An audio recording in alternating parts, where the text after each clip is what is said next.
Boa tarde a todos. Daremos sequência agora às atividades do 11º Encontro Nacional de Práticas de Ensino de Geografia, com as atividades do período vespertino, então com a primeira mesa redonda. A nossa mesa redonda de agora é intitulada Referenciais Teóricos e Metodológicos na Pesquisa sobre Geografia Escolar.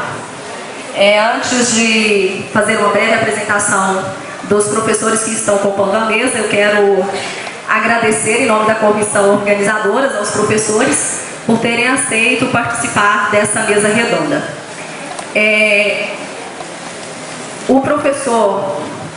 professora que vai abordar primeiro aqui é a professora Vânia Rúbia Farias Black. A professora Vânia, ela é doutora em Geopolítica pela Universidade de Paris 8, é graduada em Geografia pela Universidade de São Paulo e em Estudos Sociais pela Faculdade de Filosofia, Ciências e Letras Farias Brito. Ela é mestre em Geografia Humana pela Universidade de São Paulo, bolsista Produtividade em Pesquisa do Conselho Nacional de Desenvolvimento Científico e Tecnológico, é docente voluntária do Programa de Pós-Graduação em Geografia da Universidade Federal de Uberlândia, assessora RADOC sem vínculo da CAPES e atualmente ela atua nas linhas de ensino, método e pesquisa. Os temas aos quais ela tem se dedicado são ensino de geografia, epistemologia da geografia, história do pensamento geográfico, geopolítica e geografia política. Então, nossos agradecimentos à professora por participar dessa mesa. O professor Marcos, ele é doutor em Geografia pela Universidade de São Paulo, possui graduação em Geografia pela Universidade Federal Fluminense, mestrado em Educação por essa mesma universidade. Atualmente, ele é professor da Faculdade de Formação de Professores da Universidade do Estado do Rio de Janeiro. Ele participa da Rede Latino-Americana de Didática da Geografia, Rede LAGEL, desde 2008. E atua nas linhas de pesquisa Marxismo e Geografia e Dimensões Psicológicas, Pedagógico-Didáticas e Epistemológica da Aprendizagem dos Conteúdos Escolares de Geografia. Desenvolve pesquisa em diferentes áreas, entre as quais se encontra o tema que vai ser discutido aqui nessa mesa de hoje. E a professora Sônia Castelar, que é livre docente em Metodologia do Ensino de Geografia da Faculdade de Educação da USP, possui graduação em Geografia pela Universidade de São Paulo, mestrado em Didática por essa mesma universidade e doutorado em Geografia também pela Universidade de São Paulo. Ela atua nas linhas de pesquisa, formação de professores, metodologia e didática de Geografia no ensino fundamental e educação geográfica e cidade educadora. Participa dos grupos de pesquisa Educação e Didática da Geografia, Práticas Interdisciplinares, do qual ela é líder, e também da construção sociocultural dos territórios urbanos na educação, cidades e práticas espaciais, diferentes dinâmicas em metrópoles brasileiras, nacionais e regionais. E, juntamente com a professora Núbia, coordena a Rede Latino-Americana de Didática da Geografia, Rede LAGEL, desde 2008. Então, percebemos, portanto, que a temática dessa mesa perpassa as atividades e as pesquisas desenvolvidas pelos três professores, e a nossa ideia justamente aqui é entender um pouco dessas atividades que os professores estão desenvolvendo. Então, com essa breve apresentação dos professores, nós tanto justificamos a escolha acertada dos membros dessa mesa redonda, quanto apresentamos alguns referenciais que nos permitem dialogar com esses professores a partir do lugar do qual cada um está falando. Então, é a partir desses referenciais que nós vamos dialogar a partir de agora sobre os referenciais teóricos e metodológicos na pesquisa sobre geografia escolar. A dinâmica para a mesa será de 20 minutos, uma apresentação de 20 minutos. Os três professores fazem essa apresentação e, ao final, nós abrimos para o debate. Então, com a palavra, a professora doutora Vânia Black. Boa tarde a todos. Muito obrigada pelo convite que me foi feito pela comissão organizadora. E agradeço a presença do público, que suponho muito interessado em discussões que são extremamente importantes para a sequência do nosso trabalho em sala de aula. Ao contrário do que se é comumente levado a pensar, o ensino de geografia revela, mesmo se não o explicita, um referencial teórico-metodológico. E o faz principalmente por meio dos sujeitos que debatem, que ensinam e publicam a respeito. E certamente tal referencial repercute naqueles que, desde os bancos da escola básica até a universidade, devem aprender os conteúdos desse componente curricular. Eu registro então a cisão entre o ensinar e o aprender. Ao estudar e pesquisar, o grupo daqueles que ensinam, restrito ou não à pesquisa bibliográfica, forneceria as fontes, os temas e os métodos da geografia escolar. Do ensinar a geografia, resultaria a suposta posição superior desse grupo no processo de ensino-aprendizagem. Aqueles que devem aprender, os alunos, comporiam outro grupo menos importante, porque limitado à aprendizagem. A cisão entre o aprender e o ensinar é um dos desdobramentos, talvez o mais importante, da cisão entre ensino e pesquisa, que não se restringe ao campo da geografia.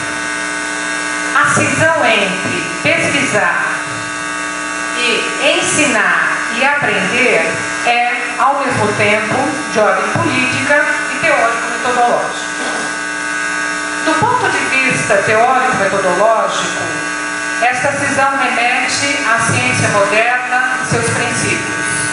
O princípio da separação, segundo o qual ensinar é uma parte, aprender é outra parte, e essas duas partes não se comunicariam entre si. E o princípio da redução, que organiza o pensamento do mais simples ao mais complexo.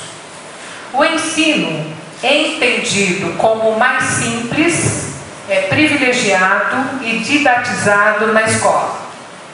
Isso é um grave equívoco porque crianças, adolescentes e jovens, circunscritos às gavetas e compartimentos das ciências modernas na escola, podem restringir o pensamento à dinâmica escolar, ao invés de serem encaminhados a organizar o pensamento para compreenderem o mundo. Do ponto de vista do político, o surgimento da ciência moderna só foi possível no contexto histórico do Estado-nação e de organização do espaço geográfico nessa sociedade moderna, um espaço geográfico cada vez mais amplo desde os grandes descobrimentos. Entretanto, a ciência moderna definiu, sob a hegemonia do positivismo, a separação entre ciência e política. Na confluência entre Estado-nação e ciência moderna, a geografia foi uma das últimas disciplinas a se afirmar enquanto tal, seja porque encontrava dificuldades para definir o seu objeto de estudo, ou porque deveria se encaixar nos procedimentos do método científico estabelecido pelas ciências naturais. O pressuposto positivista é de que há apenas um método científico para todas as ciências. E esse método seria basilar para o reconhecimento de um saber como ciência. Na medida em que são homens e mulheres que fazem ciência, convém registrar uma observação do Michel Serres, segundo a qual a situação de conhecimento jamais coloca o indivíduo, são palavras dele, em relação com o seu objeto, mas com um conjunto crescente de pesquisadores que se controlam uns aos outros com a delimitação de uma especialidade definida e aceita por eles. Por meio dessa ponderação do Michel Serres, assinalo o controle social dos pares pelos pares, institucionalizado pelo Estado-nação via universidade. Por outro lado, acentua o papel do político no estabelecimento do ensino de geografia e da geografia científica e dos referenciais teórico-metodológicos na sociedade moderna. Enfatizo o ensino de geografia porque foi a partir da sua existência e em razão do papel político-pedagógico na Europa Ocidental de final do século XVIII e início do século XIX que o antigo conhecimento geográfico foi reconhecido como uma ciência moderna. Feito esse registro, esclareço que selecionei dentre as várias abordagens possíveis a respeito dos referenciais teóricos e metodológicos da pesquisa sobre geografia escolar, o seguinte caminho: as relações entre tais referenciais e a formação da cidadania, que é o objetivo dos ensinos básico e médio. E eu vou fazer isso considerando a atuação dos jovens na cena política do mundo atual.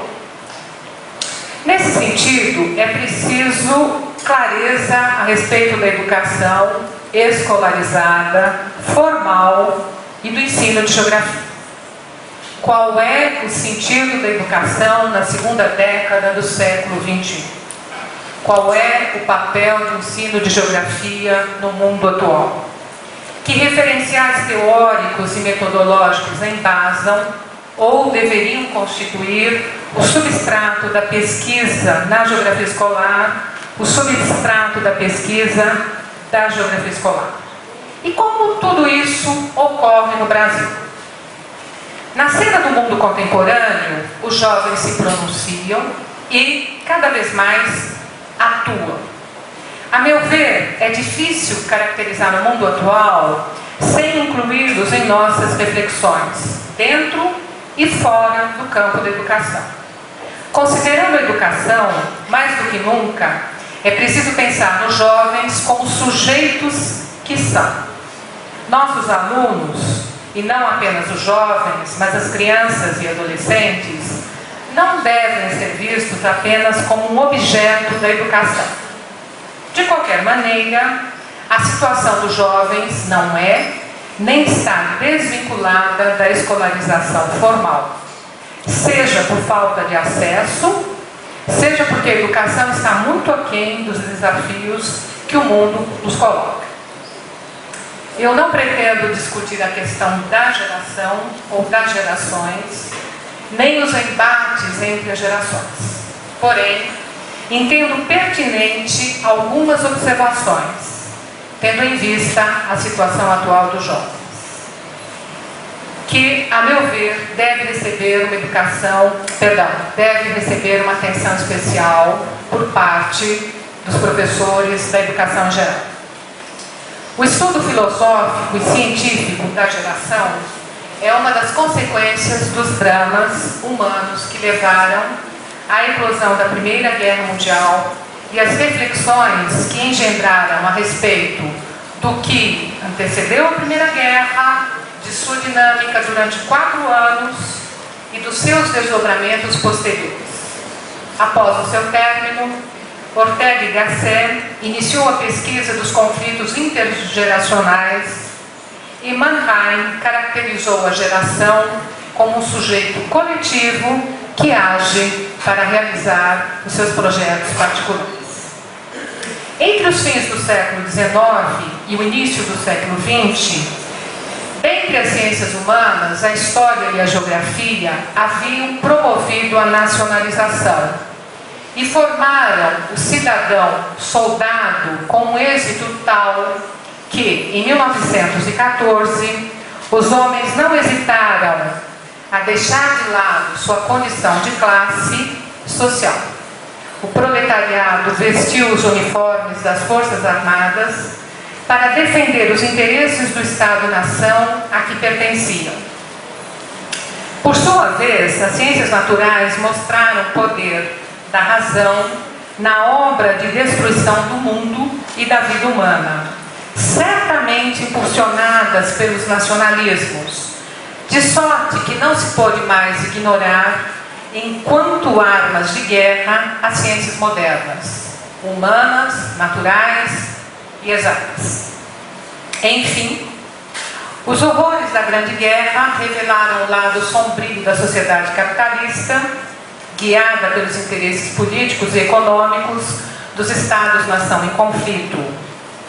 E essa Grande Guerra contou com o apoio dos recursos da ciência moderna para promover atrocidades até então impensáveis.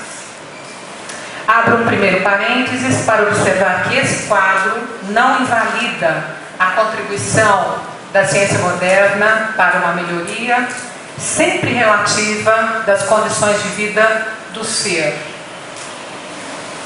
E isso se manifesta também na organização do espaço geográfico.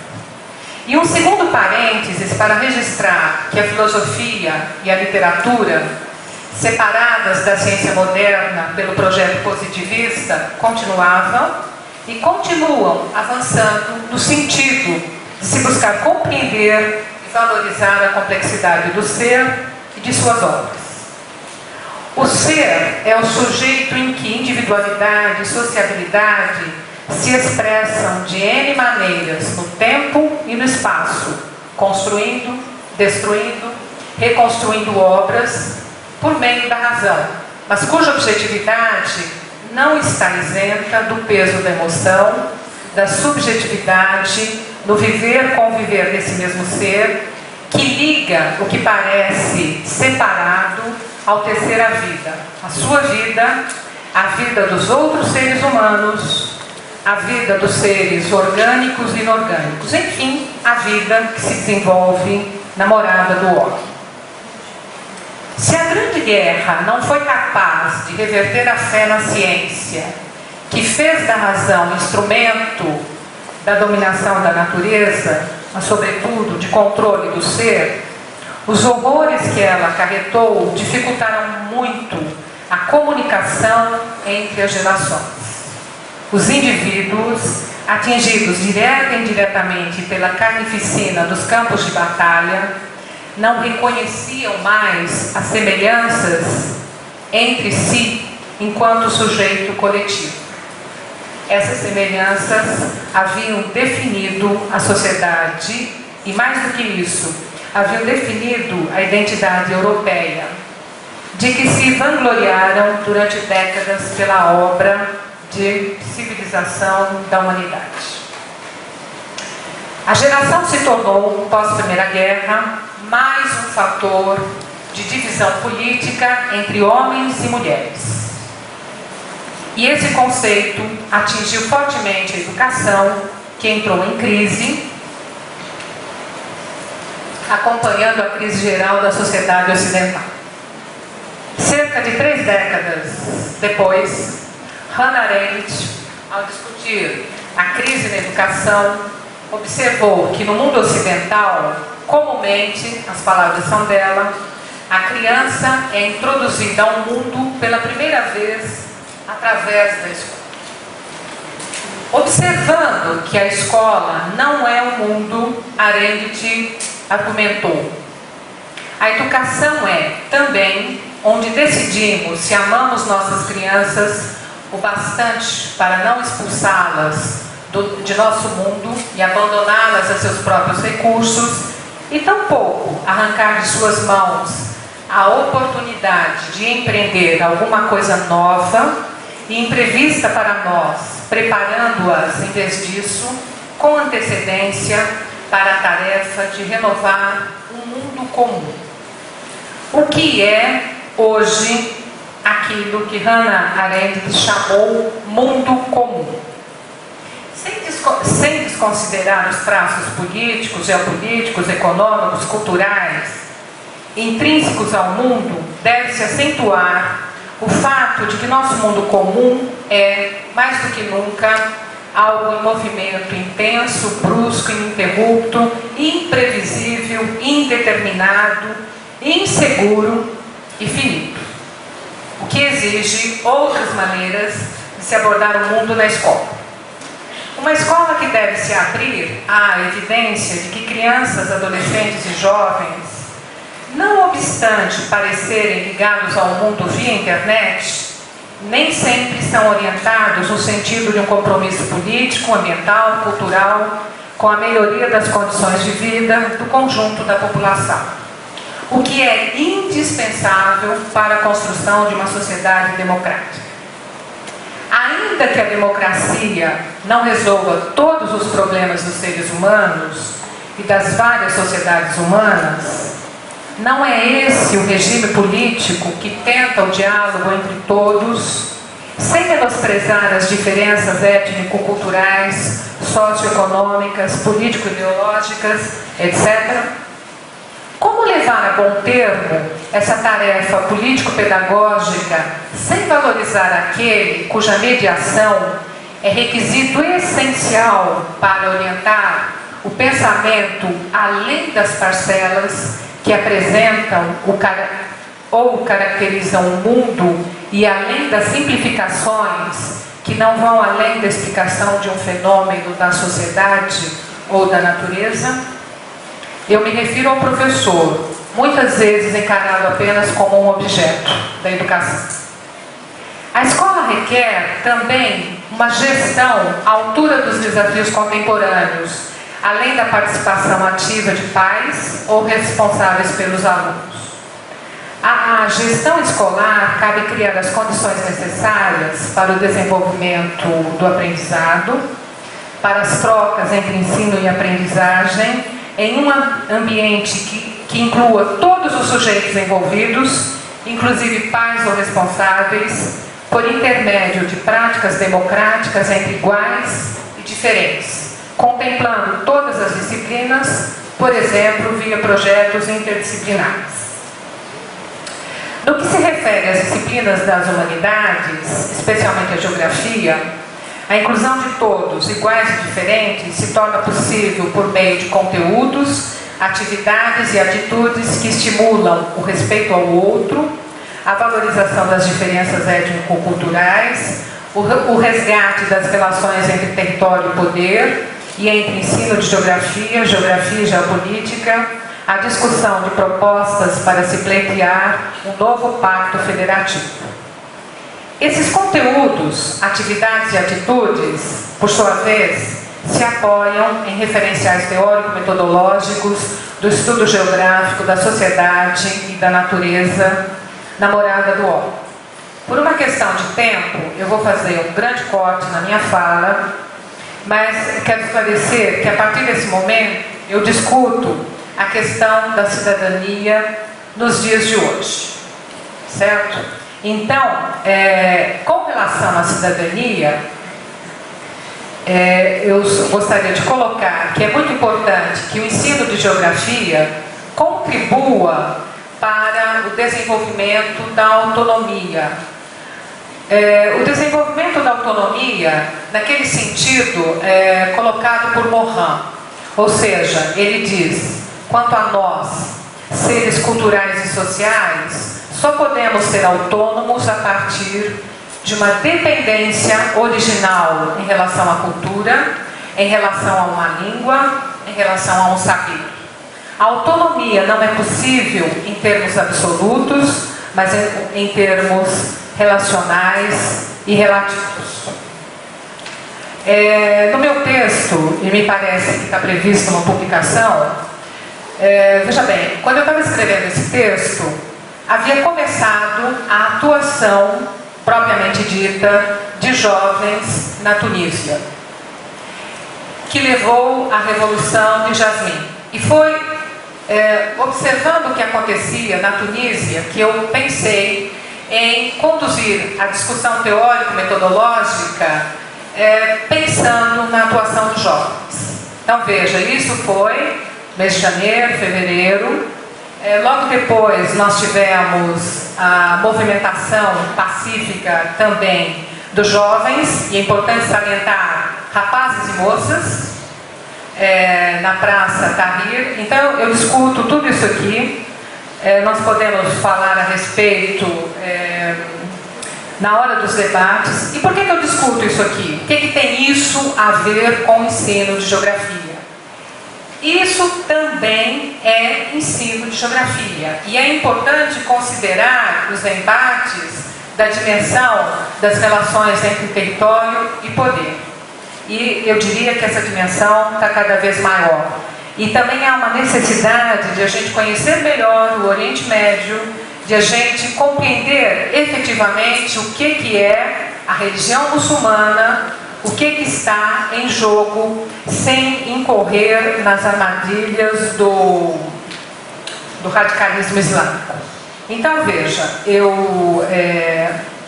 para terminar, já passou o meu tempo, então é um convite a um trabalho crítico.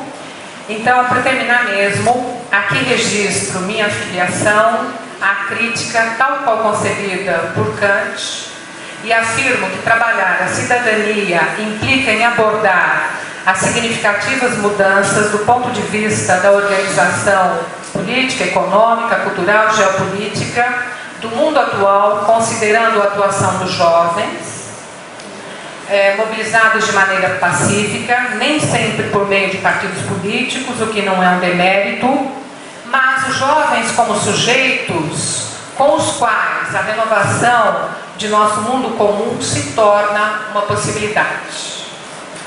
Em 2010, quando o embate se deu via partidos políticos no contexto de eleições presidenciais no Brasil, os jovens também souberam criar um fato novo.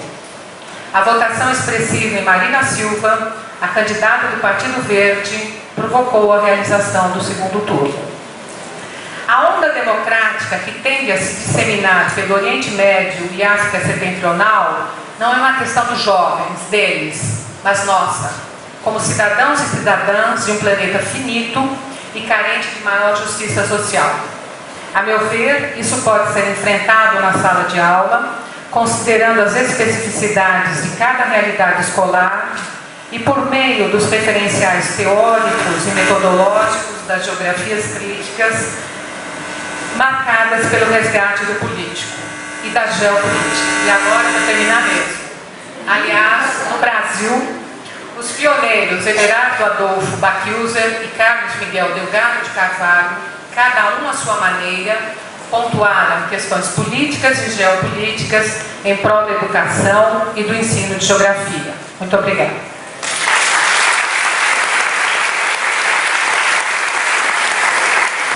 Passamos então a fala ao professor Dr. Marco Antônio Campos Couto.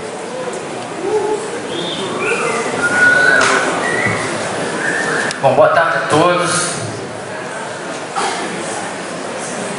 Queria inicialmente agradecer o convite da Lana e dos organizadores do evento, dizer da honra de ser convidado para um evento como esse, da responsabilidade de falar para pesquisadores desse campo, que é o nosso campo de militância profissional e teórica, né? Então, agradecer pelo convite. E obviamente, parabenizar também pela organização e pela possibilidade de estar aqui dialogando sobre aquilo que a gente faz, o que a gente pensa e o que podemos fazer conjuntamente pelo ensino de geografia e pela escola pública brasileira. Eu costumo começar minhas falas dizendo de onde venho. Eu venho de uma faculdade de formação de professores da UERJ em São Gonçalo, um campus externo ao Maracanã, em São Gonçalo, e é dedicado à formação de professores. E lá desde 97 eu trabalho com a disciplina de metodologia do ensino da geografia. Então essa disciplina da graduação, a partir do qual eu penso a minha atividade de pesquisa, de extensão e a minha militância enquanto professor de geografia. Então, de certa forma, de lá é meu ponto de partida e para lá também é para onde eu levo as reflexões que eu consigo construir e trocar em eventos como esse. Agora, há uma dupla origem também, porque eu venho do Rio de Janeiro e venho também da Lapa e dos subúrbios cariocas, que na sua história marcante, em luta pela sobrevivência, canta o samba de raiz como um dos aspectos da cultura brasileira. E por que eu falo isso? Porque, na verdade, eu vou tentar, na minha exposição, nos 20 minutos que me cabem, né, juntar razão e emoção, juntar Hegel e Paulinho da Viola. Jontar Marques, Vigotes, Demerval Saviani e Hermínio Belo de Carvalho. Jontar Lefebvre, Milton Santos, Rui Moreira e Elisete Cardoso. Isso porque, na verdade, essa relação de razão e emoção requer uma reflexão sobre qual razão e qual emoção. Eu vou falar de uma das razões, ou de uma forma de pensar a razão, que é o método dialético. O título do texto é O Método Dialético na Didática da Geografia. E o objetivo, então, é discutir o processo de ensino e aprendizagem dos conteúdos geográficos na escola a partir desse caminho teórico e metodológico, né? Mas antes de entrar propriamente dito nesse tema, eu queria responder aí o objetivo deste encontro, que é sobre a pesquisa e o ensino neste campo de reflexão que é o ensino da geografia, sinalizando um caminho que eu acho pertinente colocar no debate, né? E que parece que esse é o convite que os organizadores fizeram para que a gente faça durante o encontro inteiro. E a reflexão é o seguinte: eu acho que o nosso objeto de reflexão desse campo chamado ensino de geografia é a própria geografia. Ou seja, esse campo de reflexão e ensino é uma reflexão sobre ser geógrafo. Ou seja, nós sejamos geógrafos, né? Mas não é apenas uma reflexão sobre esta instituição, geografia, a sua história, a história do pensamento. É uma mistura desta reflexão mediada ou contextualizada no local e na instituição em que ela se realiza de forma privilegiada, que é a instituição escola. Então eu diria que nosso campo de reflexão é a geografia, entretanto no contexto de uma prática social e profissional que é do magistério. De certa, o que significa alguns horizontes de reflexão, que vou tentar produzir alguma síntese neste momento, mas que envolve alguns campos de investigação que eu queria sinalizar. Quer dizer, primeiramente, qualquer objeto de investigação, objeto geral, ele é síntese de muitas determinações. Nós podemos decompor o objeto em alguns eixos de investigação, no sentido de que a decomposição é uma unidade, é um processo próprio da produção do conhecimento. Então, eu faria a decomposição desse objeto ensino de geografia, ou a geografia na prática social e profissional do magistério, em termos das reflexões sobre a própria geografia, que eu falei anteriormente, né? Os aspectos ontológicos ou teórico e epistemológico da geografia. Acho que nós precisamos investigar esse processo, né? Mas também investigar aquilo que é condição ou mediação da prática do professor de geografia. Aquele que pega a geografia enquanto uma instituição, uma ciência, e lhe traduz na forma de uma prática profissional, a prática profissional do magistério, né? E essas dimensões são as dimensões psicológicas e pedagógicas. Então, mais um eixo de reflexão para pensar esse campo de investigação que é o ensino da geografia. Mas, além disso, qualquer prática social e profissional, ela é condicionada, condicionante, instituída, instituinte da própria instituição na qual nós operamos. Então precisamos compreender a situação da escola pública brasileira. Na minha fala, eu não vou tratar da escola pública brasileira. Aliás, nós temos uma agenda positiva agora recentemente, que é, aliás, indicado pelo magnífico reitor na abertura de ontem, que é o Plano Nacional de Educação. Estão sendo refundados ou recriados os fóruns, o nacional e os fóruns estaduais em defesa da escola pública. Acho que isso é uma tarefa para nós, é uma agenda positiva para a gente pensar a escola brasileira, a luta pela melhoria da escola brasileira, pela condição do professor do magistério, enfim, todos esses aspectos que envolvem as nossas condições de trabalho e de luta no magistério na escola brasileira. É muito pertinente. Eu não vou tratar exatamente desse assunto, mas de qualquer forma eu acho que nosso campo de pesquisa ele é um pouco síntese desses eixos de reflexão que a gente pode depois no debate voltar. O que eu vou tratar propriamente é do método dialético, tentando articular aspectos teóricos e epistemológicos da geografia, pedagógicos e psicológicos. É um esforço tremendo, e aqui eu vou fazer um ensaio no sentido de provocar um debate sobre esse esforço, né? mas é uma reflexão permanente, é um esforço tremendo. Aliás, esse esforço significa também, né, um esforço que vai para o campo da teoria do conhecimento, da epistemologia, da filosofia, da pedagogia, da psicologia, né? Isso também é uma demonstração que, no fundo, cada ciência ou cada prática profissional, ela é, por natureza, multidisciplinar. Embora a gente possa pensar o conjunto das ciências de uma outra forma, mas acho que cada uma das disciplinas escolares, cada uma das disciplinas acadêmicas, ela se envolve num conjunto de reflexões que, de fato, a tornam multidisciplinar.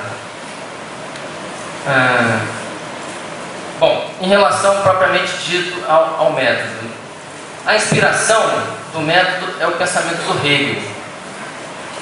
É inspiração, mas o fundamento é o materialismo histórico dialético. O Hegel, embora haja um pensamento dialético em Hegel, o Hegel não é dialético na sua compreensão profunda do conhecimento e da história. Mas podemos tirar do Hegel uma reflexão dialética da história. E podemos fazer aquilo que o Marx e o Lenin, de certa forma, nos indicaram, que é depurar o idealismo do pensamento dialético do Hegel e pensar o pensamento dialético nos termos materialistas. E pensar em que termos? E aí já é Hegel e Marx. Pensar em termos triádicos. Né? O que é termos, em termos triádicos? Pensar a produção do conhecimento e a organização do processo pedagógico em termos de um movimento de 3 momentos constituintes. Essa inspiração é hegeliana. Mas não apenas isso, mas também de inspirar na ideia de identidade entre um método de estudo ou um método pedagógico, né, que tenha identidade ou que seja expressão do próprio movimento da realidade. Uma identidade entre conteúdo e método. O método sendo uma explicitação dos momentos em que o conteúdo da história ou do processo pedagógico se desenvolve. E eu quero propor para o debate esse movimento triádico para a geografia em 3 momentos articulados. Né? Aliás, esses 3 momentos eles já foram expostos no texto que foi publicado na Terra Livre, que foi minha exposição em Porto Alegre, no ENG. Né? Só que agora colocado em forma mais trabalhando em termos de dialética. Quais são os 3 momentos? O momento da prática social e da prática espacial. Quer dizer, ver a construção geográfica da história, ou a construção da história através das práticas sociais, mas ver as práticas sociais em termos de práticas espaciais, ver a ação humana em termos de geografia, de geograficidade, de práticas espaciais. É o social se expressando pelo espacial, o espacial pelo social. Então é um movimento que vai das práticas espaciais à consciência geográfica, não a prática sem consciência, sem saber, sem pensar. O ser humano é síntese sempre de objetividade e subjetividade.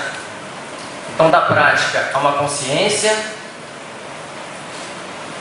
e da consciência a produção do conhecimento geográfico na escola.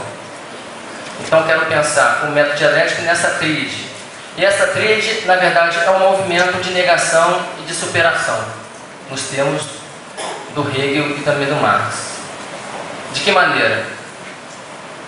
De certa forma, as ideias que a gente tem sobre o mundo, elas são expressões do mundo, abstrações sobre o mundo, ideias sobre o mundo, mas ao mesmo tempo negação do mundo. As ideias que eu construo sobre o mundo expressam e ao mesmo tempo negam o mundo. É uma espécie de ideia que eu construo neste momento por um mundo que está em movimento, ao mesmo tempo que expressa, ao mesmo tempo que nega. Por exemplo, a ideia de espaço geográfico, em geral, é uma ideia que expressa um pouco o sentido da história humana. A história humana produz espaço, né? Mas não existe um espaço em geral. O que existe são espaços reais, concretos, das diferentes sociedades. Então essa ideia de um espaço geral, ela ao mesmo tempo é expressão da historicidade humana e ao mesmo tempo negação no sentido que ela sai do particular e pensa no movimento geral. Então a prática espacial, ela é negada pela consciência geográfica e também reafirmada, e o conhecimento geográfico nega a consciência geográfica e reafirma a consciência geográfica, num movimento de negação e de superação permanente. Então o texto se desenvolve nessa tríade, das práticas espaciais aos saberes geográficos ou espaciais, à produção do conhecimento geográfico na escola. Uma outra inspiração, além do Hegel e do Marx, do Lefebvre e do Lenin, é também a pedagogia histórico-crítica do Demerval Saviani. O Demerval Saviani, ele traduziu esse movimento triádico em 5 passos, naquele livrinho dele antigo, de 84, eu acho que é a primeira edição, né? Escola e Democracia. A inspiração dele é um movimento de prática, teoria e prática. Ele traduz esse movimento, que é o espírito do conceito de praxis, né, de ação humana sobre o mundo, em termos de 5 passos para uma construção de uma pedagogia, a chamada pedagogia histórico-crítica. Então esses 3 passos esses 3 momentos que eu vou relacionar, eles também têm correspondência com a pedagogia histórico-crítica de Demerval Saviani. Bom, a ideia de prática espacial, mais uma vez, é a ideia de ver a ação humana, de ver o viver, a prática social, a prática dos nossos alunos, mas não só deles, dos sujeitos sociais, né? É ver essa prática em termos de geografia.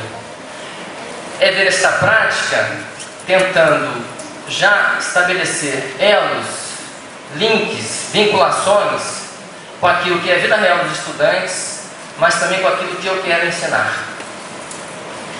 né? Com a escolha que eu faço, como o que é importante ensinar em geografia para se colocar no mundo de hoje, né?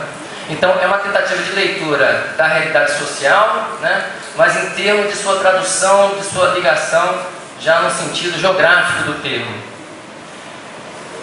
O Henri Lefebvre fala de práticas espaciais, mas no texto, basicamente, eu tiro a ideia de prática espacial do Lacoste, do velho e atual e importante livro A Geografia Serve, antes de mais nada, para fazer da guerra. Então, não vou me alongar na discussão de prática espacial, mas a inspiração é o Lacoste. E o Lacoste fala, em termos de práticas espaciais, são práticas de localização.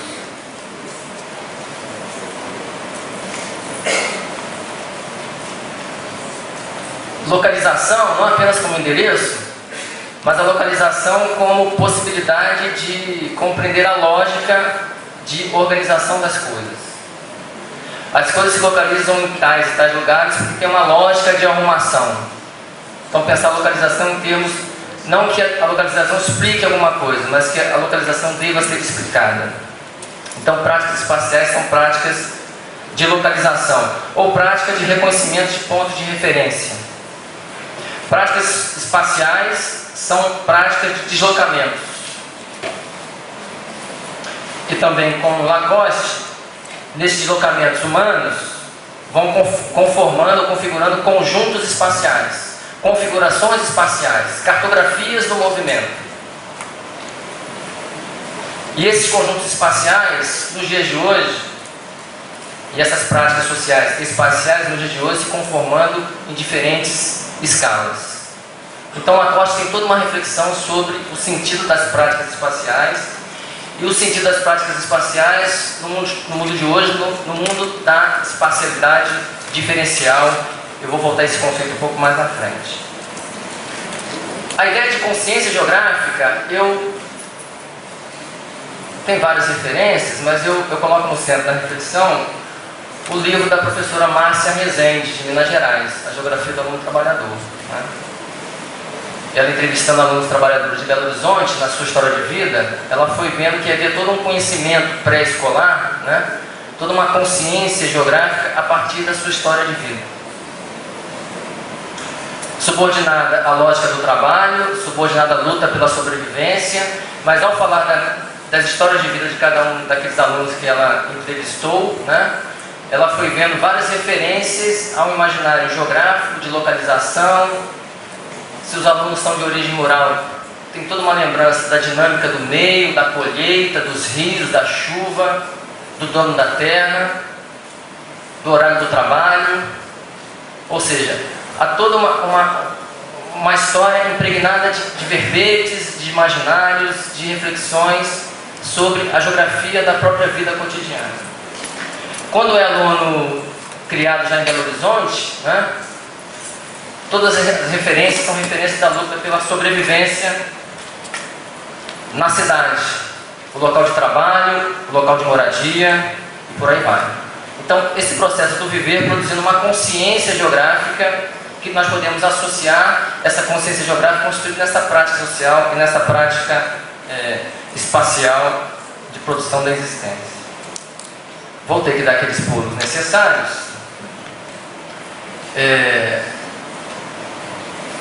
Porque da prática espacial à consciência espacial, esses conhecimentos oriundos da prática e da vida cotidiana, eles devem ser questionados pelo conhecimento geográfico na escola. Questionados, às vezes suplantados, às vezes negados, às vezes aprofundados, de qualquer forma, em hipótese nenhuma, deve ser desprezado, né? A Márcia Rezende fala uma coisa muito importante. O conhecimento desses alunos, trabalhadores que eu entrevistei, produzem uma leitura integrada da realidade. As pessoas não veem o mundo como o positivismo quer nos fazer crer, em pedaços. Isso é natural, isso é social, isso é econômico, isso é histórico. As pessoas veem o mundo de forma integrada. E a integração daquilo que as pessoas veem no mundo está muito ligado à luta pela sobrevivência, né? Então, assim que vê a sociedade, é assim que vê os rios, é assim que vê as montanhas, é assim que vê o mundo como um todo. Agora, embora esses alunos da professora Márcia, ou os nossos alunos que chegam à escola, venham com ideias, e essas ideias podem ser sínteses, podem ser determinados todos, e não apenas partes, né? Nós podemos considerar que essas sínteses, esses todos, não dão conta de tudo que é o mundo real que nós vivemos, né? Mas em hipótese nenhuma deve ser desprezada. De qualquer forma, o que eu estou querendo dizer, né, que a ideia não é partir de um pensamento do aluno como sendo uma parte que depois vai para a direção de um todo, que é o conhecimento geográfico escolar. É a ideia de que as crianças e os alunos, elas têm ideias a partir das suas práticas espaciais. Essas ideias são determinado todo, e que nós devemos sair desse todo para todos cada vez mais complexos, mais abrangentes, e que questionem a sua postura diante do mundo. Sobre o conhecimento geográfico na escola, aí o texto faz toda uma discussão sobre o método que vai do abstrato para o concreto, para transformar o concreto como concreto de pensamento em concreto pensado. E aí eu não vou me aprofundar nisso, talvez no debate a gente possa voltar, né? Mas pensar a produção do conhecimento geográfico na escola significa pensar a própria produção do conhecimento, né? Significa pensar a produção do conhecimento nos termos da geografia, mas também significa pensar a produção do conhecimento em termos da psicologia e da pedagogia. E aí o texto vai pelo caminho de construção de conceitos a partir do pensamento do Vygotsky. Para ir finalizando, depois no debate a gente possa retornar, né? E aí voltando com os autores que eu comecei a nossa conversa, o Paulinho da Viola e o Antônio Belo de Carvalho, eles escreveram um samba chamado Sei Lá Mangueira. E esse samba, o Paulinho da Viola é portelense, e esse samba é uma homenagem à comunidade da Mangueira. E nesse samba ele fala uma coisa que eu acho que é o cerne do que seja a função social da geografia na escola. O samba diz que para se entender tem que se achar. E se achar, no sentido que eu interpreto, significa se achar no conjunto das relações sociais do capitalismo. Qual é o meu lugar na sociedade em que eu vivo? Sendo que esse meu lugar na sociedade em que eu vivo também é o lugar do ponto de vista da geografia do mundo em que eu vivo, né? Então acho que essa mistura do samba do Paulinho, que emociona, que de certa forma nos coloca numa perspectiva de pensar algo para além dos pés no chão, né? permite pensar em termos de função social da geografia, ajudar nossos alunos a pensar a produção do espaço, sim, né?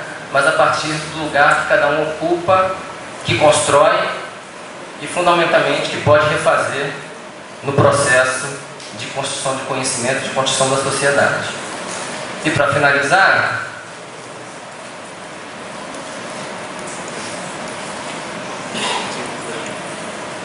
nesse mesmo espírito, eu acho que cabe à geografia na escola construir conhecimentos sobre o lugar, sobre o espaço, sobre a organização do espaço, né? Para nos situar nesse mundo, mas para nos colocar numa situação de transformação desse mundo. Eu acho que não deve caber à escola apenas a ideia de construção do conhecimento, né? A construção do conhecimento ele deve estar a serviço de algo mais, né? Quer dizer, mais importante do que o ter, como falou a professora Ana Fani ontem na mesa, e mais importante que o conhecer, né, que é a produção do conhecimento, deva ser a construção do próprio ser, né?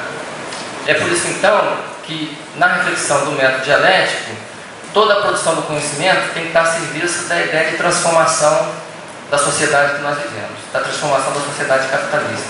O sentido da produção do conhecimento é nos tornar aptos ou conscientes ou em movimento, né, de transformação das relações alienadoras da propriedade privada, no sentido de construir uma sociedade que não seja da opressão e da exclusão econômica. E, nos termos em que eu estou apresentando para o debate, da tríade da prática espacial, a consciência geográfica e a produção do conhecimento, permite, para finalizar, então, a gente pensar algumas tarefas que a gente vem já trabalhando há algum tempo, né? Que é pensar o conhecimento da geografia a partir da realidade dos alunos, né? Mas questionando essa realidade a partir do arsenal teórico e metodológico que a gente constrói na nossa prática política, teórica e metodológica. Muito obrigado. No debate, então, a gente retorna às questões. Então, dando sequência, passamos a palavra agora à professora doutora Sônia Maria Manzella Castelar. Bom, enquanto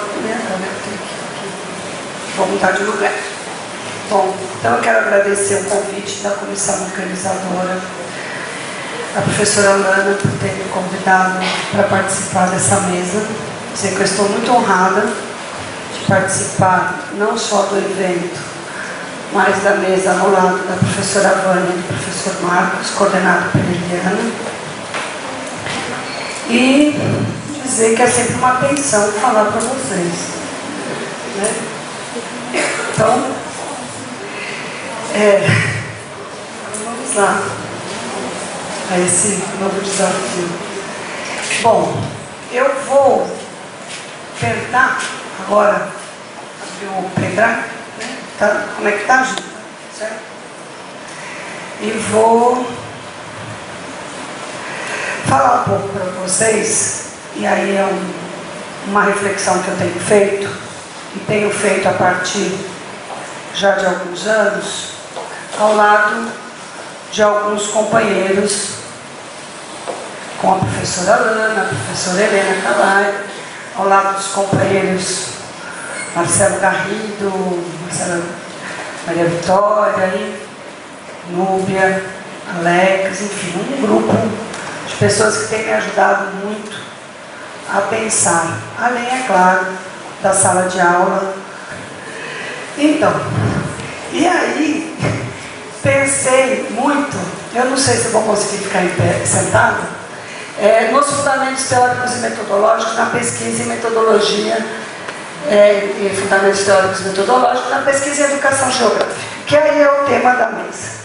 E partir desses questionamentos que eu tenho feito, das pesquisas que eu tenho realizado, das conversas que eu tenho realizado também, partir de duas perguntas. Perguntas que vão me colocar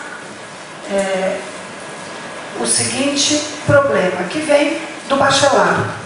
Porque os alunos não entendem o que para nós está tão claro.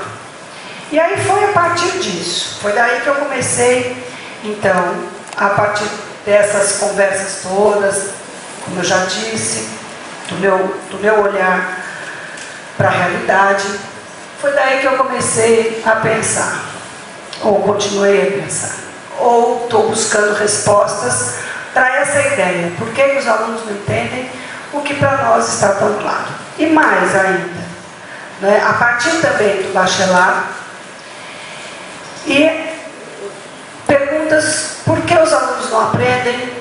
Por que os alunos não veem importância nas aulas de geografia?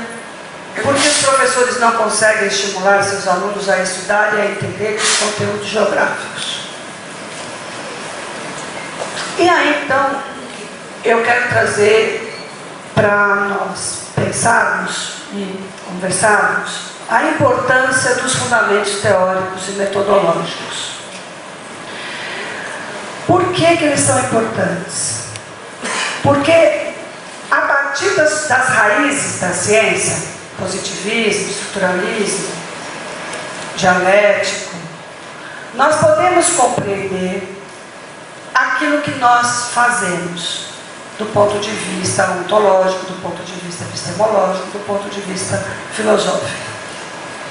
Nós atuamos numa área e a função social da escola é uma função social voltada para o processo de ensino e de aprendizagem. Claro que nós temos hoje a dimensão do contexto escolar, a professora Vânia falou dos jovens e da dimensão da conscientização dos jovens, que jovens são esses, que pais são esses. Enfim, nós temos que lidar com uma realidade com muitos conflitos, com muitas contradições. Desde conflitos e contradições das nossas práticas e da nossa função docente, mas principalmente das contradições da nossa formação e da nossa formação básica, da nossa formação inicial. E aí que eu quero provocá-los para nós conversarmos aqui. E aí eu entendo que o conhecimento científico é um conhecimento também social e historicamente construído. Então eu estou falando com o seguinte olhar. Primeira coisa, a preocupação que eu tenho com o processo de construção do conhecimento. Segundo, a realidade da escola e o contexto escolar. A dimensão da cultura da escola. E aí a gente podemos citar vários autores, com os quais cada um conversa, e assim, eu tenho procurado conversar muito com Bourdieu, que é uma referência para mim, François Dubé, enfim, outros que me ajudam a entender a realidade. Só que para nós entendermos essa realidade, esse cenário que nós trabalhamos, ou que nós vamos trabalhar, nós temos que pensar nos fundamentos teóricos e metodológicos. Não adianta. O fato de eu sou professora de uma determinada disciplina, não garante que eu entenda o processo de ensino e aprendizagem. Eu dou aula há muito tempo, não garante isso. E não garante esses fundamentos simplesmente teóricos, porque eu dou aula, ou porque eu escrevi um livro, ou porque, sei lá, eu gosto de criança. Não é por aí. É porque a gente tem que sentar e focar naquilo que nós fazemos, que é construir conhecimento em sala de aula, em formação de professores, em formação continuada ou em formação inicial.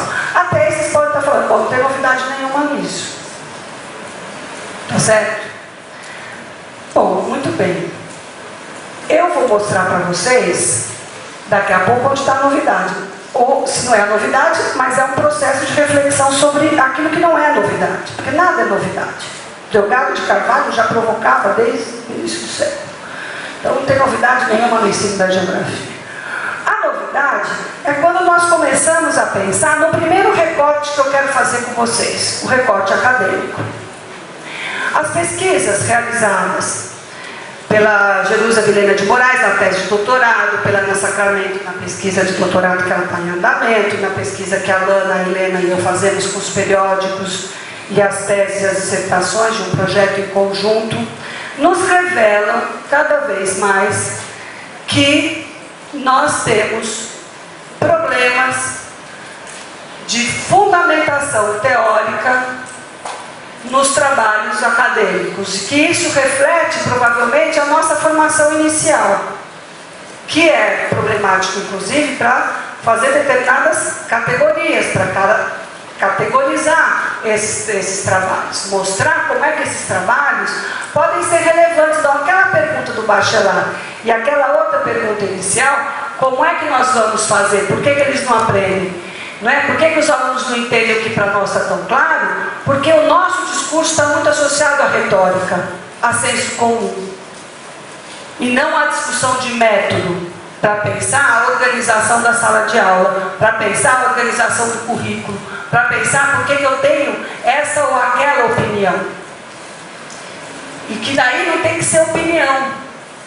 Eu não tenho que achar nada, eu tenho que... O Bachelard fala que a opinião é um obstáculo epistemológico, é um obstáculo para a aprendizagem, porque eu não saio do senso comum, eu tenho que reelaborar aquela ideia, eu tenho que desenvolver uma pesquisa, uma pergunta, eu tenho que jogar para a investigação. Então, a produção acadêmica, do ponto de vista da produção acadêmica, o primeiro recorte que eu quero fazer é esse.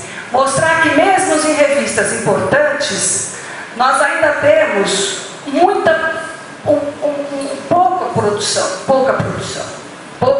pouca discussão teórica em relação às revistas e aos periódicos. Não é? Então, aqui foi uma categorização que tentaram fazer, que a Jerusa organizou, não é? Para pensar as revistas e quais são os temas. O Antônio Carlos Pinheiro fez isso com as teses até 2002, se não me engano, 2005, não é? Que também teve dificuldade em fazer as categorizações das teses de mestrado e das dissertações de mestrado e as teses de doutorado. Então isso nos mostra, eu acho que esse é um tema interessante para a gente pensar numa mesa sobre teoria e método, sobre fundamentos teóricos e metodológicos. Ora, nós somos aqui, nós estamos reunidos, somos pesquisadores, tá certo? Temos acertos e erros, ninguém aqui é o dono da verdade. Nós temos que caminhar, agora nós temos que pensar os trabalhos que nós estamos fazendo nos lugares que nós ocupamos. E como é que isso vai refletir na educação básica? Porque não adianta nada a gente pensar do ponto de vista do látis, de publicar, e, no entanto, a gente não tem uma base teórica que dê sustentação para isso.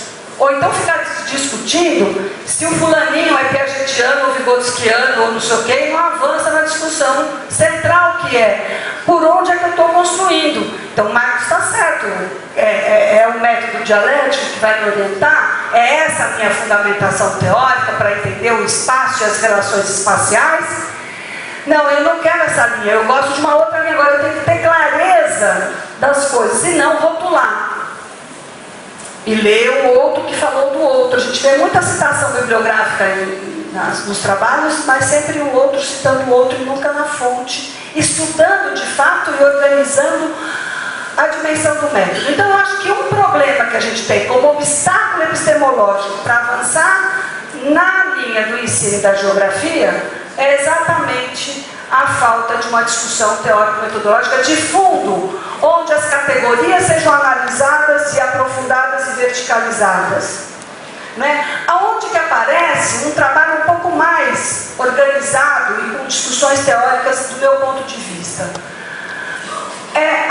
Na área da cartografia escolar. A cartografia escolar foi a área que mais contribuiu em relação a fundamentos teóricos e metodológicos, porque todo mundo da área sempre apontou ou direcionou uma discussão. Claro, vocês vão falar, mas e na geografia urbana? Mas não, estou falando no ensino. Estou fazendo um recorte para o ensino. Não estou discutindo agrário, não estou discutindo urbano, não estou discutindo simpósio de geografia física, tá certo? Porque não é minha praia. E eu sei que lá os colegas têm esses fundamentos todos bem definidos. Eu estou falando do ensino. Onde que tem? Então, desde o trabalho da professora Lívia de Oliveira, que se posiciona diante de uma linha, passando pela professora Tomoko Paganelli, e assim sucessivamente, a professora Maria Helena, e todos hoje, todos os trabalhos, Gisele Girardi, enfim, todas essas pessoas têm uma leitura e têm um método de análise daquele objeto que está sendo trabalhado.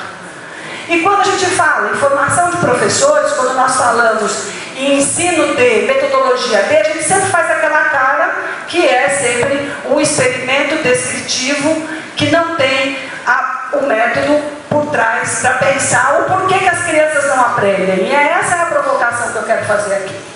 Por que as crianças não aprendem? Por que nós discutimos tanto do ponto de vista da educação, fazemos tantas teorias, pensamos, e as escolas, e a gente continua lendo um texto, e eu inclusive já escrevi e escrevo isso, na geografia continua sendo enfadonha, chata, blá blá blá blá blá blá. Eu não aguento mais. Enfadonha é uma palavra que eu acho que só aparece na geografia. Né? Palavra antiga, mas que a gente, então assim, é muito importante a gente ter clareza dessas questões para a gente começar a estudar a fundo. Né, ir para os clássicos e fazer uma análise, um fundamento teórico. E aí eu vou dizer que é uma questão do método e que vai ser o meu segundo recorte, que daqui a pouco. Esse quadro aqui, que a Ana Cláudia Sacramento organizou para a qualificação do doutorado dela, então ainda não está publicado, mas ela me autorizou. O que acontece? Em 16 anos de ENDIP, são 108 trabalhos publicados de geografia. Em 16 anos, 9 eventos, 108 trabalhos. A maior parte desses trabalhos, prática de ensino, metodologia de ensino e formação de professores.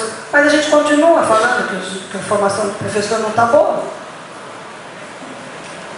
Nós continuamos dizendo que a metodologia... Tem gente que diz que metodologia de ensino é simplesmente aplicação de atividade, não vê a relevância da metodologia. E aí eu vou para o segundo momento da discussão. Então, mas provocando com uma citação da Gialdini, que diz que deve a reflexão epistemológica acompanhar as decisões metodológicas? Sim. A reflexão epistemológica está profundamente relacionada aos paradigmas vigentes na produção de cada disciplina. Portanto, quando nós fazemos uma pesquisa, nós temos que definir o método dessa pesquisa. Não só os fundamentos teóricos e metodológicos da pesquisa, que vai dar a fundamentação, mas vamos pensar por que nós vamos utilizar aquele procedimento de pesquisa. Por que ele é importante? Qual é a coerência dele com os nossos fundamentos? Então eu não vou lá aplicar um questionário, eu não vou lá aplicar um exercício, fazer uma entrevista. Não, aquela entrevista tem que ter um objetivo. Então, quando e aí eu vou falar da minha praia, que é onde eu tenho maior controle. Quando os meus orientandos, né? Em futuro, e os que vão defender, né? Foram pesquisar com os professores, o Caescher, Santana, Couto, Sacramento, Vilhena, Munhoz, enfim, quando foram pesquisar, foram lá ver o que os professores entrevistar e conversar, tinha por trás disso um objetivo. Que era um objetivo articulado, por exemplo, com a dimensão do espaço, das relações sociais, com a compreensão que tinha sobre o lugar, com a compreensão que tinha sobre a geografia crítica. E aí a gente percebe o quê? A falta de raciocínio para compreender o porquê que o professor dá aula de globalização, dá uma aula sobre... ontem a Ana Fanny falou sobre a área de risco. Mas o menino que mora na área de risco, ele tem que saber, não só porque ele mora lá porque ele é pobre, mas ele tem que saber o que significa uma vertente. Ele tem que saber que ele está numa área irregular de ocupação e que aquilo ali, mas isso é um conceito, e aí é um conceito científico. Desculpa aqueles colegas que não concordam com isso, mas eu vou dizer, a escola precisa trabalhar sim a construção do conhecimento científico a partir da realidade da criança. E aí que vem, então, o segundo recorte que eu quero fazer hoje com vocês aqui, que está associado discussão teórico-metodológica, ou a falta dela quando nós trabalhamos com a geografia. A geografia. Então, qual é? Por quê? Porque as crianças têm condição de aprender. As crianças aprendem, independente da sua condição socioeconômica ou da sua condição cultural. Elas aprendem. Agora, vai depender da interferência do professor e da formação que ele tem. E aí, o segundo recorte é transformar a atividade de aprendizagem como uma prática de investigação científica. A aula, ela tem, quando a gente fala em conhecimento prévio, quando a gente fala numa sequência didática, quando eu penso numa modelagem, que nem uma professora que trabalha com metodologia em Sobral, quando ela monta um modelo para as crianças entenderem o solo no laboratório, ela tem clareza de que aquilo ali é fundamental para poder o aluno que mora lá no interior de Sobral, ou o aluno que mora no Ceará, o aluno que mora em São Paulo, aprendeu por que ele mora naquele local, o que significa aquele solo, com aquelas características, com aquela cor. Mas eu não gosto de geografia física. Problema seu, meu filho, porque você veio fazer geografia. E a geografia tem que articular as duas coisas.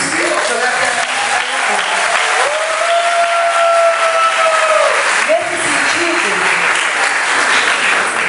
eu propus 3 questões. Que visões deformadoras estão sendo tratadas na sala de aula, por ação ou omissão, durante as atividades? Eu não vou preparar uma atividade, muita gente diz que é receita. Não, não é receita. A didática da geografia não é receita. Didática da geografia é um campo de conhecimento, tem conteúdo, tem teoria e tem epistemologia, assim como a geografia. Então nós precisamos pensar na articulação disso e trabalhar a geografia articuladamente. Qual deveria ser o papel do trabalho em sala de aula e quais as imagens de sociedade estamos produzindo e estamos construindo em sala de aula. Nós não podemos deformar os alunos. Portanto, eu acho que agora eu já tenho 3 minutos, a ideia central desse segundo recorte é pensar as atividades de aprendizagem compreendendo como uma investigação no entorno de um problema. Eu trago o problema para a sala de aula, elaboro o problema, e o problema é difícil de montar. Assim como a sequência didática, ela tem que ser pensada ela vai ser pensada a partir de um problema, e ela vai ser reorganizada passo a passo para que a criança construa aquele conhecimento geográfico e tenha a dimensão científica, porque aí dá todo o sentido para uma discussão que é super atual, que é a alfabetização científica. E não dá para falar de cidadania se não falarmos de alfabetização científica, de conhecimento científico e de um processo de aprendizagem eficaz na sala de aula. E, portanto, o problema que eu tenho, que eu vejo, e essa foi, inclusive, a tese que eu defendi na livre docência, é a superação de 4 limites formais no ensino da geografia. O limite físico formal da escola, para além dos muros da escola. Forçar mesmo uma concepção de ensino na escola que leve os alunos... Eu conheço e sei todas as dificuldades, mas aqui vai o trabalho de campo, que desde o Pierre Bombay e outros, e a professora Nídia tanto discute, ele tem que ser concretizado na escola. Ele não pode ser simplesmente um discurso retórico de prática. O limite formal da disciplina, aí sim, a disciplina, a geografia, ela não tem que ser mais vista como uma disciplina livresca. Ela tem que passar disso. E para isso ela precisa ter esses fundamentos teóricos e metodológicos que já existem, resgatados e discutidos na formação inicial dos professores. Os limites metodológicos, quaisquer que sejam eles, não existe uma receita pronta, existem orientações que nós podemos dar à luz da didática da educação e da didática geral e da didática específica. E o limite de tratar a geografia escolar a partir da geografia física e humana, superando essa dicotomia e compreendendo o papel de fato da geografia na sociedade. Nesse sentido, é que eu penso, a partir desses dados de pesquisa, a partir das pesquisas que eu realizo com as crianças, a partir das pesquisas que meus orientandos fazem, que nós precisamos avançar e muito na dimensão teórica e metodológica da nossa ação em sala de aula. É isso. Obrigado.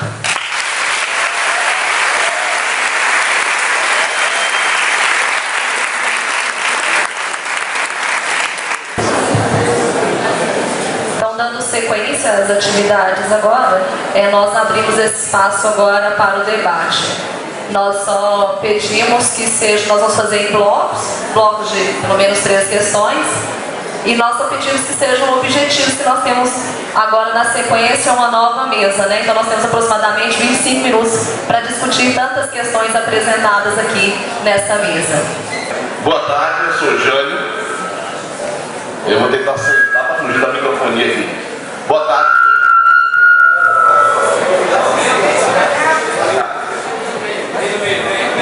No meio não é melhor.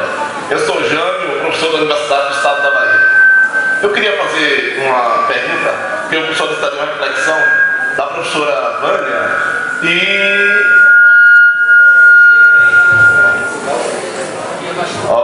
da professora Vânia e do Marco. É em relação à questão da mídia.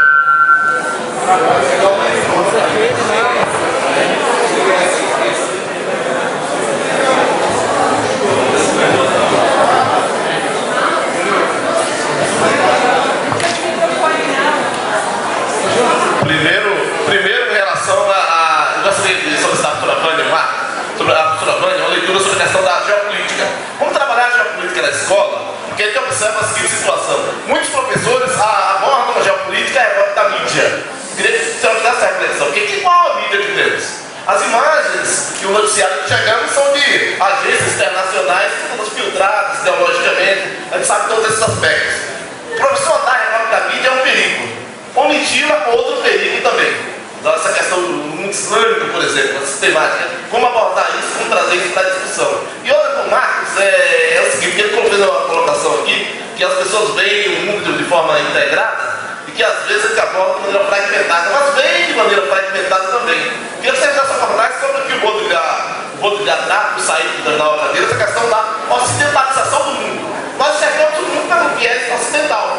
Um exemplo disso é a questão das filosofias. Na universidade, nós só temos uma filosofia não única, já é a filosofia grega. O que é que temos de filosofia oriental, por exemplo? Nada de filosofia africana. Nós temos uma filosofia grega, nós que é a única parte do mundo que fez filosofia grega.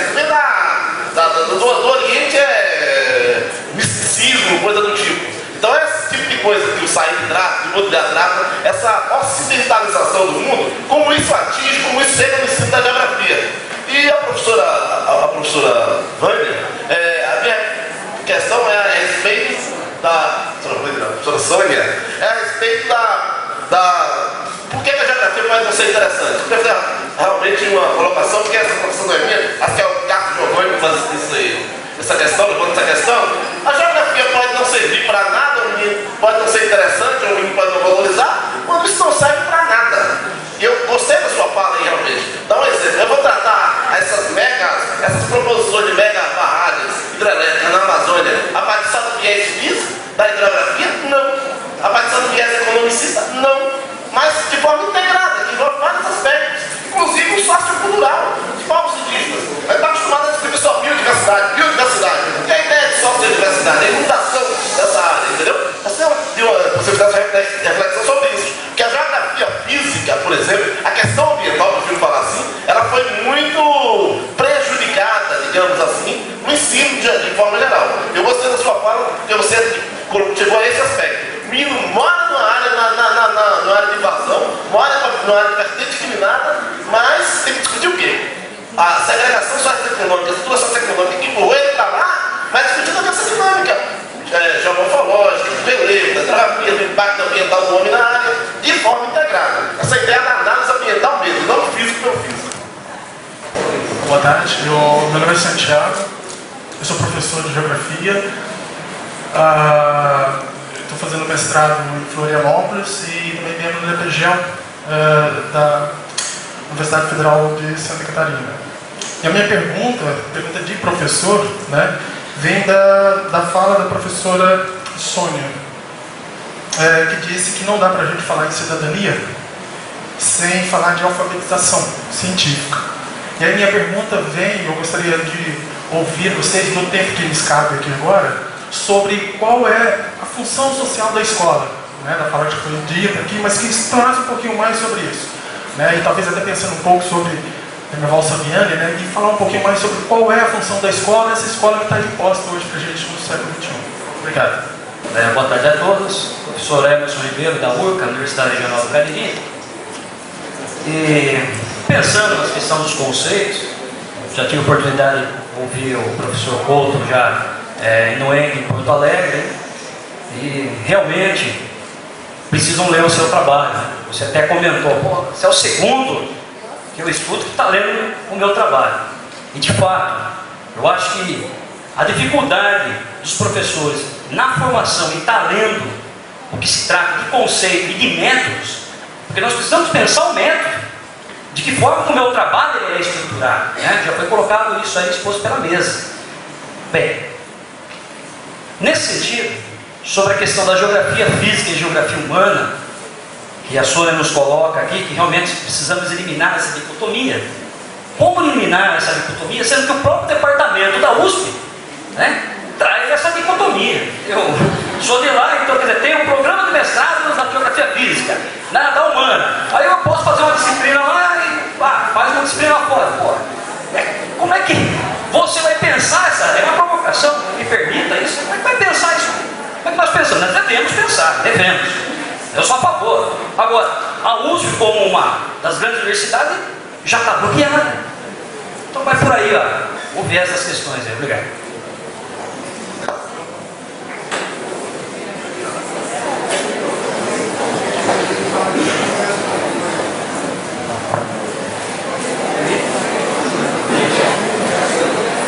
Eu esqueci de uma coisa importante. A coisa mais importante. Mais uma questão importante. Essa aqui é a minha questão. É porque nós estamos discutindo a questão do terra. E como fica a avaliação nesse processo? Por quê? Eu estava vendo aqui os trabalhos, só tem 2 trabalhos que vão tratar de avaliação aqui nesse nosso encontro. Tá? O meu e uma colega aí que veio aqui também presente. Uau! Precisamos repensar isso, hein? Urgente. Não é que? Mesma coisa. Obrigado.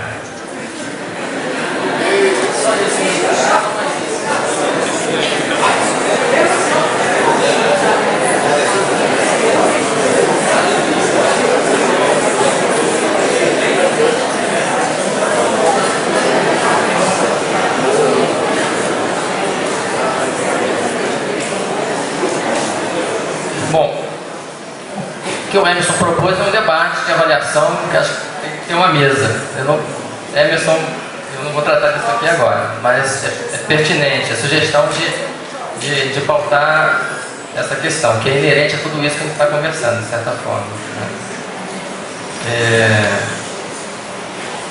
Emerson, não é só o departamento da USP que padece desse problema. Isso é a história da universidade. Aliás, o Lacoste, o velho e atual Lacoste, que é um autor que eu prezo muito e que estudo bastante, tem um capítulo dele que a história da universidade é alguma coisa assim, a história da universidade que é a negação de um projeto global, né? E eu posso estar dizendo uma heresia, mas grande parte da universidade não está com a mínima preocupação com o que nós estamos discutindo aqui. Aqui acho que está uma parte dela da universidade. Então a universidade é um elefante branco, né? De certa forma tem que ser questionado, eu acho que você tem razão. Mas é uma prática negadora do projeto unitário que o Lacoste coloca. O que eu vou aproveitar a respeito disso, né? O Lacoste propõe a ideia de um projeto unitário que é pensar a apropriação dos fenômenos naturais a partir da prática social. Acho que essa ideia é primorosa. Se apropriar dos fenômenos naturais a partir das práticas sociais e das práticas espaciais. É Lacoste, está lá posto como um projeto unitário. É por isso até que eu vejo, mas de certa forma eu acho que tem que ser desenvolvido, que na própria ideia de produção social do espaço, ou de produção do espaço, a partir do Lefebvre e do Milton, né, que os fenômenos naturais ficam deslocados, eu acho que tem que ser recuperado. Né? Eu acho que a produção social do espaço é prática social e apropriação dos fenômenos naturais. Né? Então, na produção social do espaço tem relevo, tem bacia hidrográfica, tem clima, tem massas de ar, tem a vida tal qual ela é, como relação social e como relação ambiental. O homem é esse conjunto de relações. Né? E se a universidade padece desse problema, a escola, você dá aula de geografia, então isso está misturado. Então a escola, de certa forma, se coloca numa posição mais interessante para pensar os desafios desse projeto unitário que o Lacoste defende desde 76. Né? Bom, em relação aos conceitos, você comentou, eu acabei falando um pouco do próprio Vygotsky aqui, mas a importância da gente estar debatendo. E não é o conceito pelo conceito, e não é apenas o conceito, apenas aqueles chaves, paisagem, território, mas é o conceito no sentido de que o significado da palavra, ele junta comunicação, solução de problemas e pensamento, e elaboração, e reflexão. Né? Então, como é que esse processo de construção de conceitos é a construção de pensamento, é abstração, é reflexão, é função mental superior, abstração, reflexão, e além disso a reflexão geográfica a partir dos conceitos da geografia sim, né? Mas no sentido de estar mudando não apenas a forma do pensamento, mas o conteúdo e forma para que o sujeito se torne mais consciente da sua condição como ser social e como ser ambiental, né?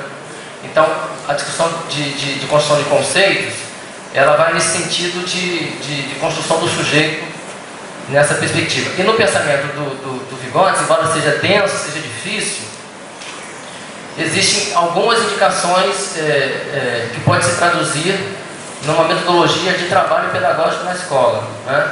A Sônia já até tocou em alguns pontos. A ideia de partir de uma problemática, de uma questão sobre a prática social. Demerval Saviani começa exatamente assim: conhecer a prática social dos estudantes, e eu estou falando prática social em termos de práticas espaciais, e depois pensar questões. Né?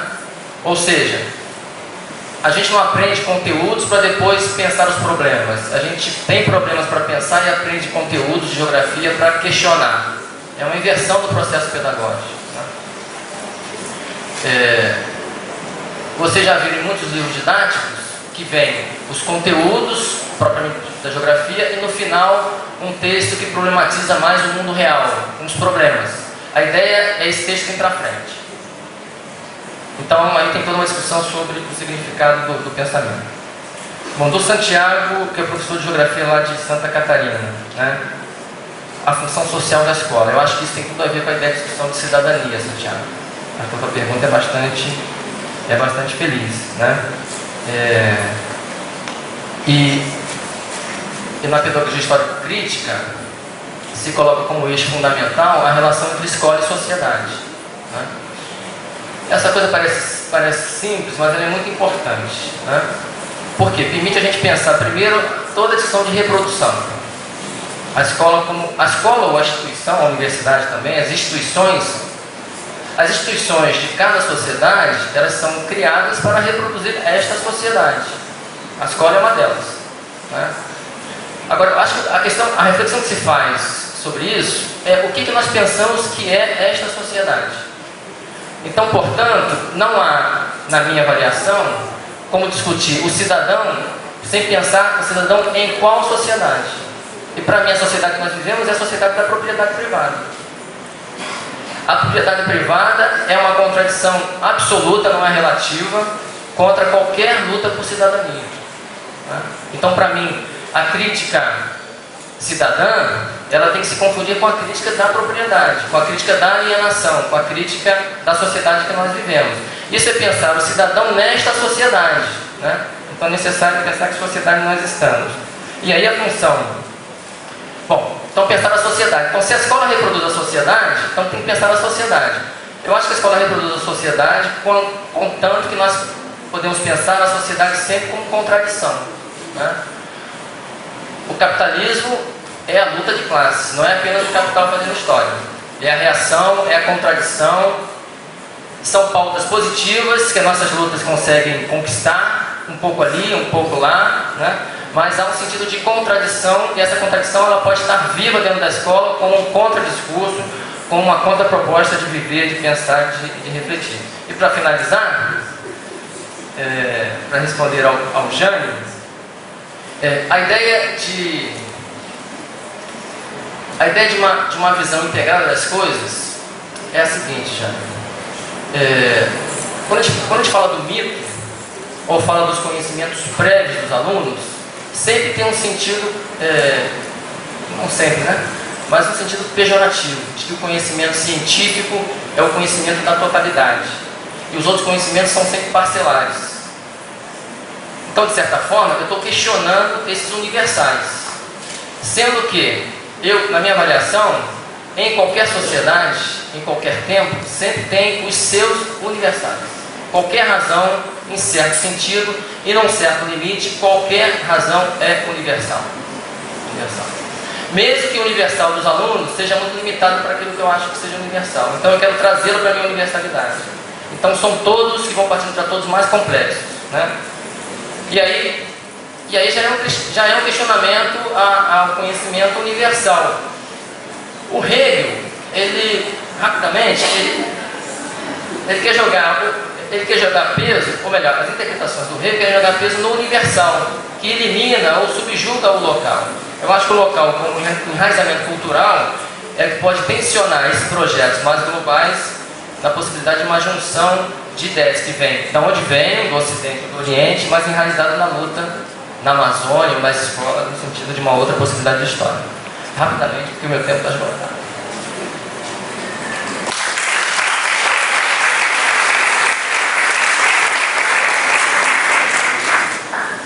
Sendo breve, tem duas questões aqui extremamente importantes.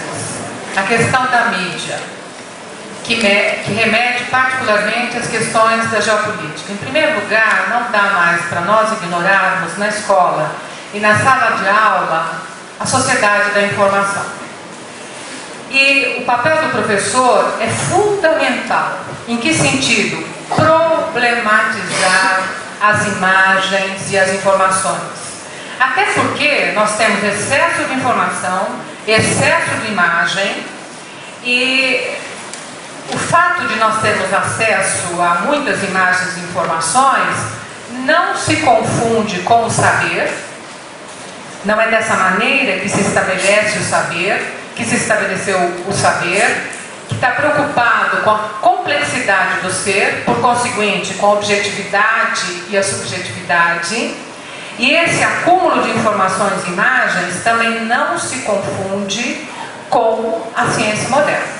Então são coisas que têm que ser problematizadas. Outra coisa é quem produz essas imagens e essas informações.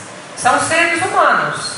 São seres que fazem parte de um determinado contexto, que tem determinados interesses políticos, econômicos, geopolíticos, etc. Então, nós temos que ir até as fontes. Outra coisa, existe só uma fonte? Será que não é importante e necessário contrapor as fontes? Mais do que isso, quando nós temos grandes eventos, para não falar apenas das grandes catástrofes, geralmente as imagens veiculadas são as mesmas. A questão é a seguinte: como essas imagens são interpretadas, apresentadas, representadas? Então, o papel do professor é fundamental. Ele deve problematizar. Uma outra coisa que me preocupa muito com essa questão da mídia é que muitas vezes nós, de uma maneira geral, estamos conectados via internet, celular, blog, não sei mais o que, mas veja, a gente também tem que discutir com o jovem se esta conexão aparente, fácil, todo mundo no seu celular, no avião. O rapaz, a aeromoça vem pedir, por favor, desligue, certo? Essa ânsia, essa coisa. Mas ele está se comunicando com quem? Ele está de fato, nós estamos nos comunicando com seres humanos ou nós estamos nos comunicando com coisas? É evidente que o viver e o conviver implicam em coisas e implicam nos seres, e particularmente no ser humano, certo? No ser humano e suas obras. Mas nós temos que ter clareza de que muitas vezes a conexão não implica no estabelecimento das relações entre as coisas e os seres, por conseguinte, na compreensão do mundo atual. E eu acho muito importante a mídia, partir da mídia e de algumas imagens para problematizar as pontes entre ensino de geografia e geopolítica. Tá? Não vou falar mais porque eu não tenho tempo aqui. O Emerson levanta uma questão crucial, que é a questão da avaliação. Nesse contexto, eu falei da gestão escolar, a avaliação também tem que ser repensada. E avaliar é extremamente complexo, e nós estamos precisando repensar e redefinir os referenciais da avaliação, porque a avaliação também tem que levar em conta a complexidade do ser e do mundo. Obrigada.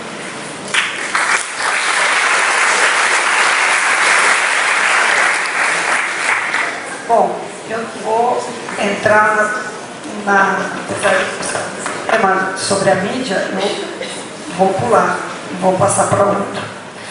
Bom,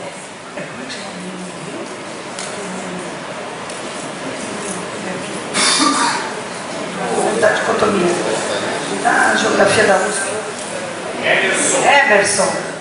O Emerson, eu não vou responder não. O que eu digo para os meus alunos de metodologia lá na USP é que, sem dúvida nenhuma, as disciplinas, elas têm um método.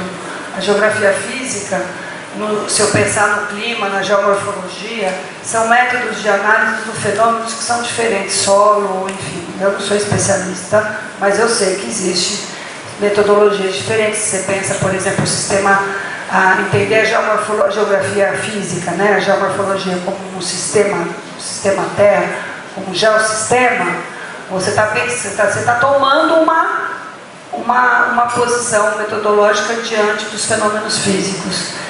E na área da geografia, vamos dizer, humana, do ponto de vista das universidades, do acadêmico, cada uma também tem seus diálogos, as suas conversas. O que ocorre é que eu estava falando da geografia escolar. E a geografia escolar não pode ser dicotomizada.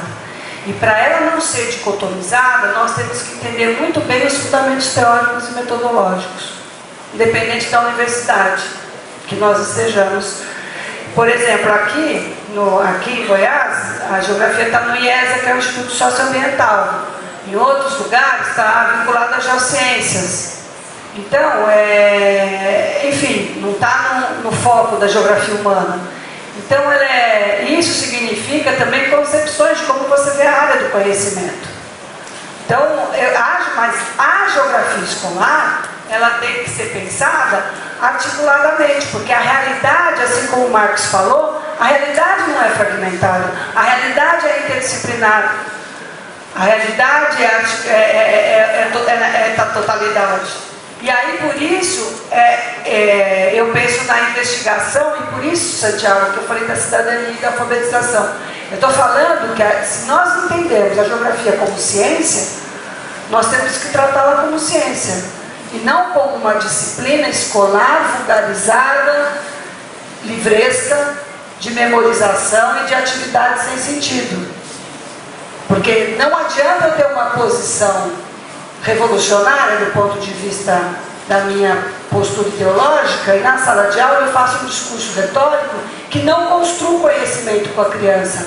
Isso reflete no quê? Do meu ponto de vista, na injustiça social, na exclusão social.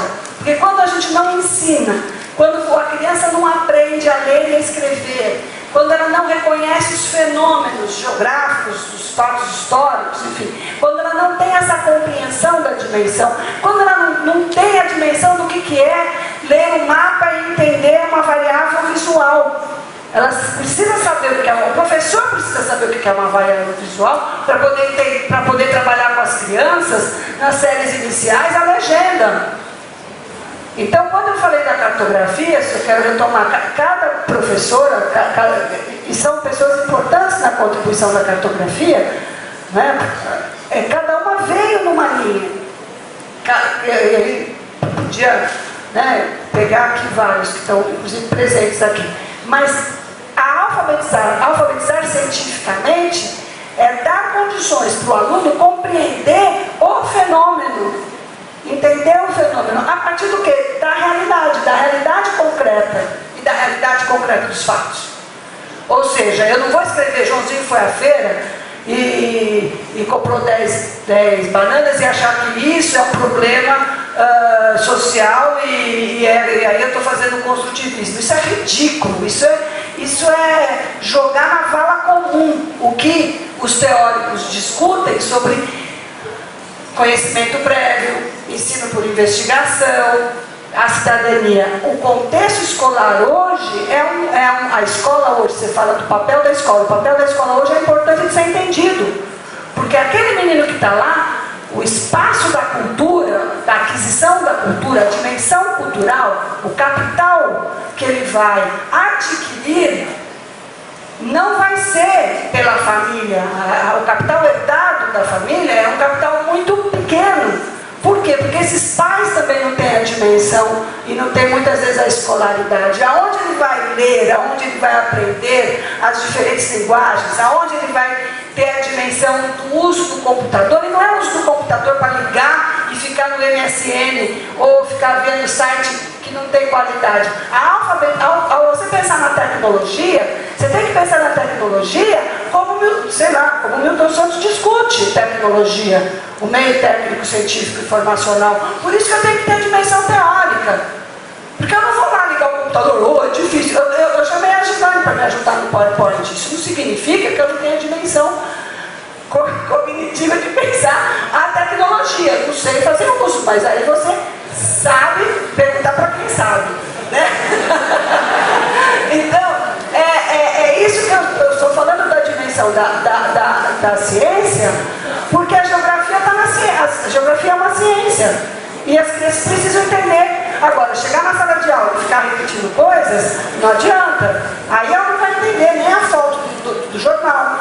O professor não entende. O professor, até porque ele não tem uma formação também muito boa, ele acaba também não entendendo de onde vem essas informações que a Vânia estava falando, que são informações importantes.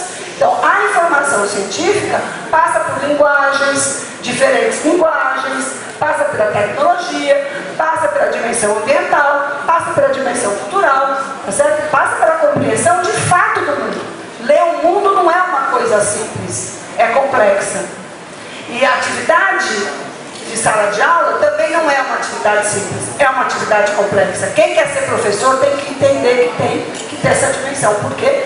Porque nós temos que pensar na justiça social da escola, nós temos que diminuir a exclusão da escola, a evasão escolar, e aí a avaliação não é se eu sei fazer prova ou não. A avaliação está vinculada a uma dimensão muito maior, porque passa por compreender qual é o papel do PISA, qual é o papel do IDEB, qual é o papel da Prova Brasil, que são referenciais de avaliação. Não é saber se eu sei fazer teste ou pergunta dissertativa, não. Discutir a avaliação do ponto de vista da política pública é a gente pôr o dedo na ferida para entender o que significa esses índices de avaliação existentes no país, inclusive na CAPES, inclusive no CNPq, inclusive no nosso ANS. Então eu não acho também que é uma conversa tão simples assim para 5 minutos. E é isso.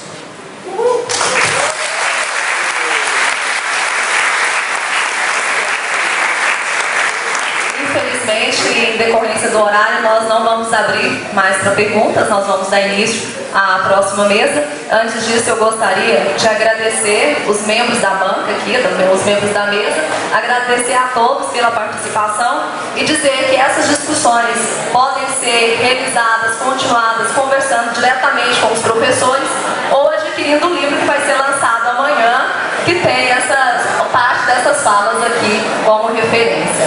Muito obrigada.